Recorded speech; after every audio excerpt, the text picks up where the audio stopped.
하나님 아버지 메시지, 오늘은 69번째 시간입니다. 시편 32장 말씀을 가지고 세상에서 가장 복 있는 사람 두 번째 시간이 되겠습니다.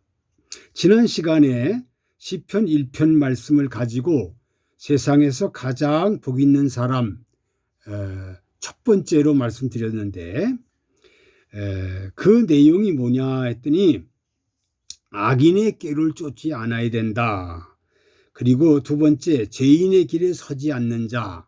세 번째, 오만한 자리에 앉지 않는 자. 네 번째, 말씀을 즐거워하는 자. 다섯 번째, 말씀을 주야로 묵상하는 자. 오늘은 시편 32장 말씀을 가지고 세상에서 가장 복 있는 사람 두 번째 시간이 되겠습니다. 본문은 죄를 저지른 다윗의 고백입니다. 다윗은 이스라엘의 왕이요, 하나님도 그를 내 마음에 합한 자라고 인정을 한 사람입니다. 그런데 그가 큰 죄를 저질렀습니다. 가장 충신이던 우리야, 그의 아내 밧세바를 간음을 해가지고 임신을 하게 됩니다. 그 죄에 들키지 않기 위해서 그 남편을 죽게 하는데, 그 허물 도저히 사람의 생각으로 용서를 받을 수가 없습니다.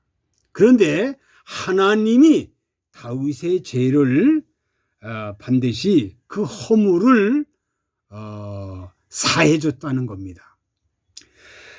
어떻게 해서 이 허물을 사해줬느냐, 그 말씀을 생각하면서 세상에서 가장 복 있는 사람 두 번째 말씀드리는데, 첫 번째 뭐냐, 가장 복 있는 사람은 허물을 사함받은 자입니다. 인간의 허물을 다 사함받은 자라야 복 있는 사람이라는 겁니다. 유명한 사람, 잘 나가는 사람, 큰 자라는 사람, 잠룡이라는 사람, 지식인이라는 사람, 독재자라는 사람, 높은 자리에 있는 사람, 대형 교회의 목사, 총회장, 자세히 들여다보면 허물이 어마어마합니다. 그 누구든지 죄의 허물 자유로울 수가 없습니다. 예배서서 2장 1절에 보니까 이런 말씀합니다. 죄와 허물로 죽은 인간, 허물 때문에 다 죽었다는 거지, 사람이.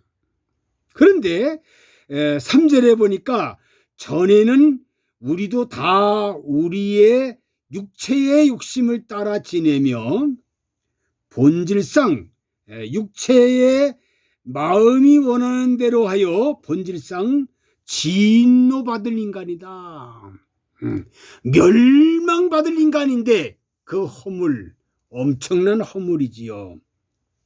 그 허물을 사함받은 자는 가장 복 있는 사람이라는 겁니다. 성경에는 의인은 없나니 하나도 없다고 하셨는데, 히브리서 9장 12절 보니까 염소와 송아지 피로 아니하고 오직 자기 피 예수 그리스도의 피로 영원한 속죄 허물을 사해 준다는 겁니다. 히브리서 9장 22절을 보니까 예수 그리스도의 피로서 정결케 되나니 피 흘림이 없이는 사함이 없다. 그러니까 인간의 모든 허물을 사해 주는 것은 바로 구약 시대에는 양피와 송아지 피로 사함 받았지만, 신약 시대에 와서는 예수 그리스도의 십자가 보혈의 피를 믿음으로 말미암아 허물이 사해진다는 사실입니다.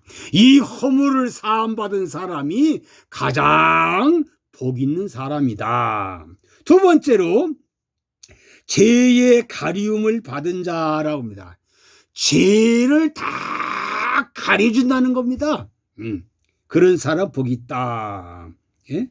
이것을 죄사함 받는 사람이 죄성이 완전히 없어지는 것이 아니라 그 죄가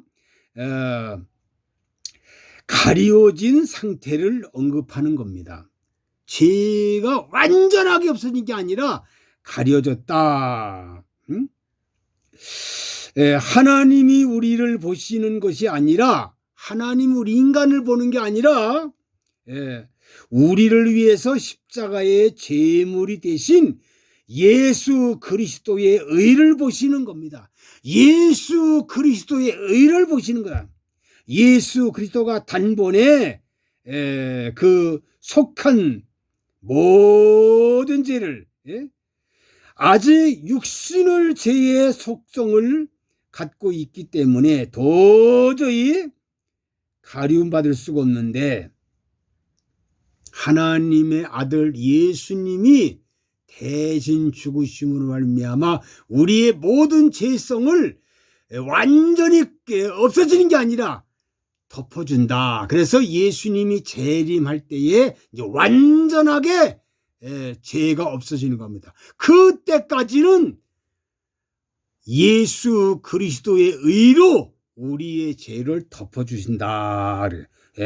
덮지 않고는 우리가 이 세상의 죄에 아니기 때문에 반드시 예수님이 덮어주심으로 말미암아 반드시 복을 받는 사람이지, 예수 그리스도가 아니면 우리가 도저히 복 받을 수 없는 사람이라는 겁니다.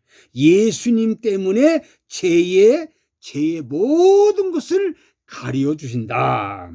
세 번째, 마음이 간사가 없는 사람이라야 복 받는 사람이 된다. 간사가 없어야 돼. 잠언서 2장 20절에 보니까 그러나 악인은 땅에서 끊어지겠고 간사한 자는 땅에서 뽑힌다.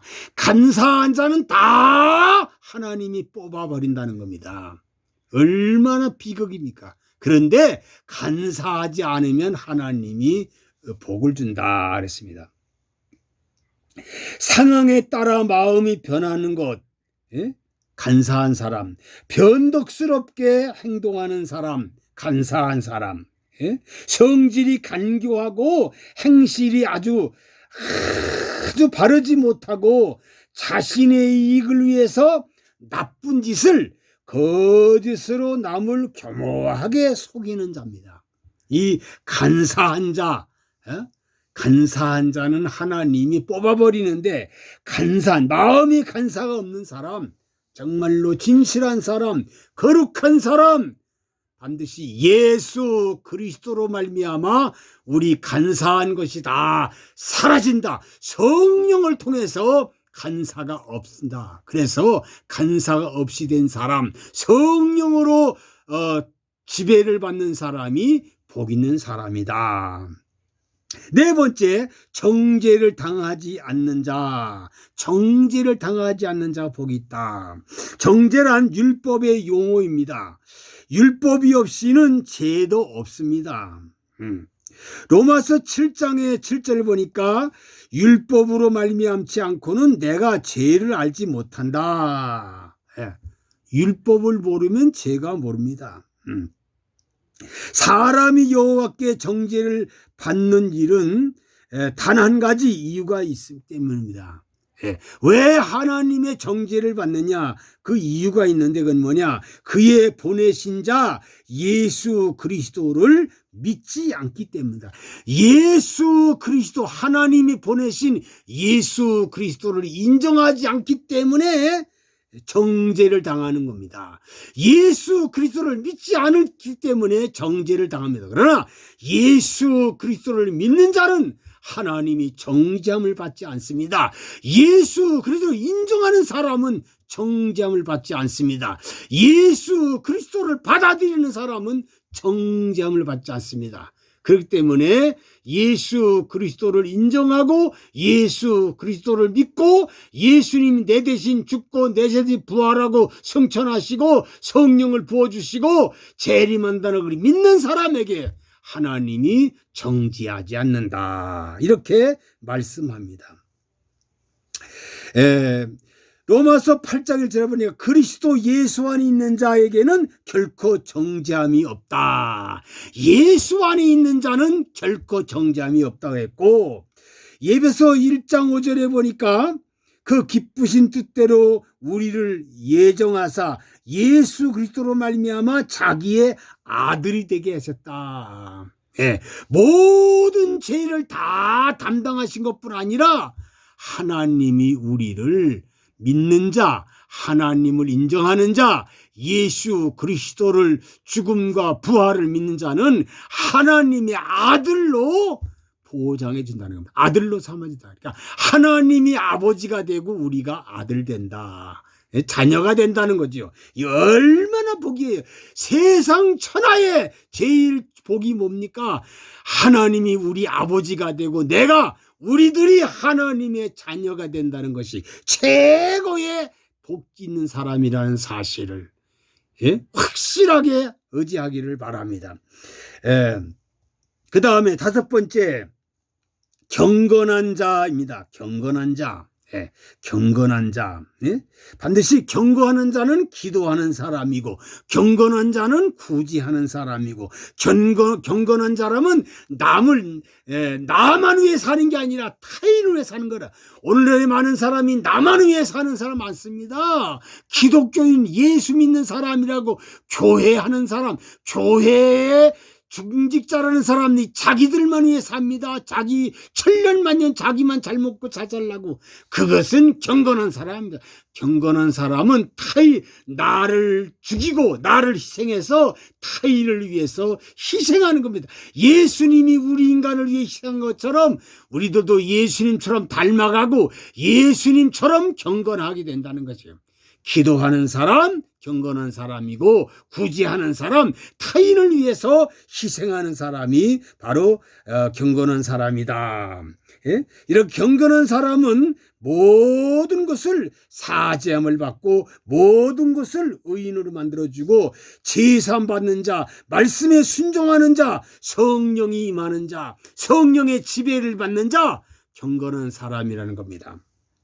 6번째, 여호와를 신뢰하는 자, 여호와를 의뢰하는 자가 가장 복 있는 자다. 하나님을 기뻐하는 자, 즐거워하는 자, 이런 사람입니다. 신명기 7장 6절에 보니까 내가 모태에서부터 붙드시고 나는 항상 주를 찬송합니다.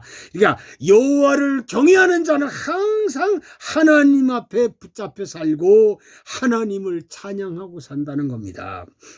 욥기서 23장 10절에 보니까 나의 가는 길을 그가 아시나니 그가 나를 단련하신 후에는 내가 정금같이 나온다. 하나님이 단련하는 것은 반드시 금덩어리를 만들려고 하신다는 거죠. 그러니까 여호와를 경외하는 사람은 반드시 단련하지만 나중에는 금같이 만든다. 정금같이 만든다 그랬습니다. 이사야 26장 4절에 보니까 너희는 여호와를 영원히 의뢰하라. 주 여호와는 영원한 반석이다. 하나님을 영원히 의지하는 자는 그 하나님이 보장해 준다. 이사야 26장 13절 보니까 주 외에 다른 주들이 나를 가난할지라도 주만 의뢰합니다. 주만 의지하는 거예요. 다른 주들이 나를 아무리 간섭해도 거기에 신경 쓰지 않고 오직 예수 그리스도만, 성삼위 하나님만 의지하고 산다는 겁니다. 자, 그래서 정말 주의 이름을 부른다. 주님의 이름을 부릅니다. 여호와를 의뢰하고 여호와를 정말로 신뢰하는 사람은 성삼위 하나님을 의뢰합니다. 의뢰하는 사람은 확실한 구원이 보장되고요. 예? 여호와를 의지하는 사람은 기도응답을 확신합니다. 기도응답이 확신합니다. 기도응답이라는 건 금방 이루어지는 것도 있지만 한 달 있다 이루어지는 것도 있고 1년 있다 이루어지는 것도 있고 10년 있다 이루어집니다. 그 이루어지는 건 분명히 확신하다. 예? 하나님에 의지한다는 것은 뭐냐? 함께 하는 것입니다. 사죄하는 걸 확신하는 거예요. 예? 인도하시는 걸 확신하는 겁니다. 예? 승리의 확신을 갖고 있습니다. 예? 그리고 정말로 하나님이 세상에서 끝까지, 이 세상 끝까지, 영원한 세상까지 하나님 함께한다. 그러니까 하나님이 함께하는 사람은 복 있는 사람, 최고의 복 있는 사람이라는 것을 우리 알고, 사랑하는 성도 여러분, 모든 백성들이요, 세상에서 가장 복 있는 사람은 허물을 사함받는 사람이고, 세상에서 가장 복 있는 사람은 죄의 가리움을 받는 사람이고, 마음이 간사가 없는 사람이고, 반드시 정죄함을 당하지 않는 사람이고, 경건하게 사는 사람, 그리고 여호와를 신뢰하는 사람, 이런 사람이 될 때 모든 것을 하나님이 보장해주고, 하나님이 아들로, 하나님이 우리 아버지가 되고 우리가 하나님의 자녀가 된다는 것, 이 관계가 이루어진다는 것이 얼마나 축복입니까? 이 축복의 주인공들이 되시기를 간절히 바랍니다. 하나님 아버지, 세상에서 가장 복 있는 사람, 오늘 지난 시간에 첫 번째 말씀드리고 오늘 두 번째까지 말씀드렸습니다. 반드시 오늘 주신 말씀을 가슴 깊이 간직하고 정말로 허물을 사함받는 사람, 죄에 가리움받는 사람, 마음이 간사가 없는 사람, 그리고 정죄함을 받지 않는 사람, 경건한 사람이 되고 여호와를 신뢰 의지하고 살아가는 사람 되어 어떠한 일이 있어도 세상 것에 매여 있지 말고 하나님, 성삼위 하나님 의지해서 구원의 확신, 그리고 정말로 기도응답의 확신, 인도의 확신, 그리고 사죄의 확신, 승리의 확신, 한다는 확신을 갖고 날마다 하나님과 동행하는 삶을 살게 하여 주옵소서. 예수 그리스도의 이름으로 기도하옵나이다. 아멘.